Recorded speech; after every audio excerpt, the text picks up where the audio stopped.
আজকে আপনাদেরকে যে রেসিপিটা দেখাবো সেটা হচ্ছে ওড়িশার বিখ্যাত পখাল ভাত। আমি এখানে একটা বোলের মধ্যে পরিমাণ মতন পান্তা ভাত, কিছুটা জল, 200 গ্রাম টক দই, কাঁচা লঙ্কা কুচি, পেঁয়াজ কুচি আর স্বাদ অনুসারে নুন দিয়ে ভালো করে মিশিয়ে নিলাম। এদিকে আমি পখাল ভাতের জন্য খানিকটা ঢ্যাঁড়স ভাজা, কাঁকরোল ভাজা, কুমড়ো ভাজা, এর মধ্যে আপনারা মাছ ভাজাও নিতে পারেন। গ্যাসের চুলায় একটা বাটি বসিয়ে তার মধ্যে পরিমাণ মতন সর্ষের তেল দিয়ে দিয়েছি।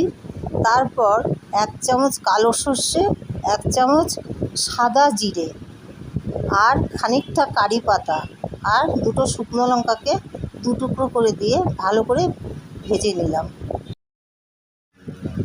ভেজে নিয়ে ওই ভাতের মধ্যে আমি ঢেলে ভালো করে ভাতটাকে আবারও মিশিয়ে নিলাম। বন্ধুরা, আমার রিকোয়েস্ট, আপনারা এই গরমের মধ্যে অন্তত একটা দিন এই পখাল ভাতটা খেয়ে দেখুন, এতে শরীর মন সব ঠান্ডা হয়ে যাবে। পখাল ভাতটা আপনারা খেয়ে বাড়িতে আমাকে কমেন্টে জানাবেন কে কেমনভাবে খেয়েছেন এবং কেমন লেগেছে খেতে। আমার এই রেসিপিটা প্রথম থেকে শেষ পর্যন্ত দেখার জন্য অসংখ্য ধন্যবাদ।